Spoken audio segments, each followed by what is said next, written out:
السلام علیکم۔ اور جس کو وہ سن لیتا ہے اسے پھر اپنا دکھ دہرانے کی ضرورت نہیں پڑتی۔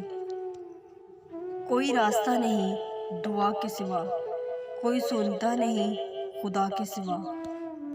سب سے جلدی راضی ہونے والی اللہ کی ذات ہے۔ ہر اس چیز میں وقت لگتا ہے جس میں رب ملتا ہے۔ کوئی رہتی نہیں خواہش ادھوری جب انسان سمجھ جاتا ہے کہ تھامنے والا صرف اللہ ہے۔ جن کو یہ علم ہو جائے کہ اللہ غور سے سنتا ہے تو پھر وہ اپنی کہانی کسی اور سے نہیں سناتے۔ میں کیوں اداس ہوں، میرے پاس وہ خدا ہے جس کے ایک اشارے میں پہاڑ پگھل سکتے ہیں۔ انسان کو اللہ کا قرب عقل سے نہیں، انسان سبق سے ملتا ہے۔ درد میں جب خود کو پاتی ہوں تو سب سے قریب اللہ کو پاتی ہوں۔ اللہ کے معاملے میں اتنا مت سوچو اور آنکھیں بند کر کے یقین کر لیا کرو، کیونکہ موزوں کا راستہ ہے۔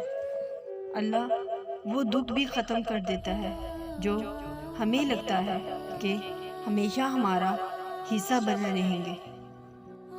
گرتی میں خود ہوں اور سنبھالتا میرا اللہ ہے۔ دعا چھوڑنے کا مطلب ہے کہ آپ اللہ کو چھوڑ رہے ہیں۔ دعا کی منکری خدا کی منکری ہوتی ہے۔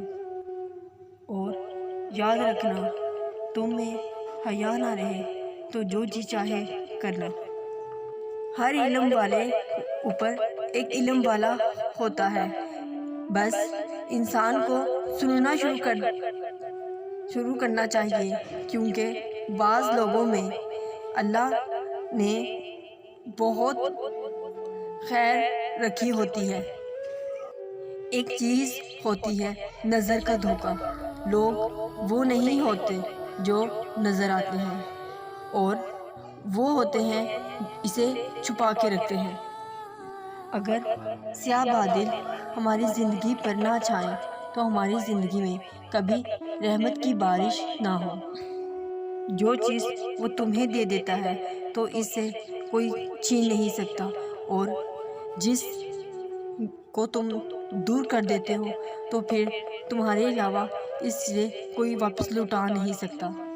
آپ کی بے سکونی کی وجہ یہ بھی ہو سکتی ہے کہ کوئی دوسرا آپ کی وجہ سے سکون میں ہو۔ انسانوں سے معاملات ٹھیک کیجیے، سکون میں رہیں گے۔ غلطیاں ہمیشہ قابل معانی ہوتی ہیں اگر مان لی جائیں۔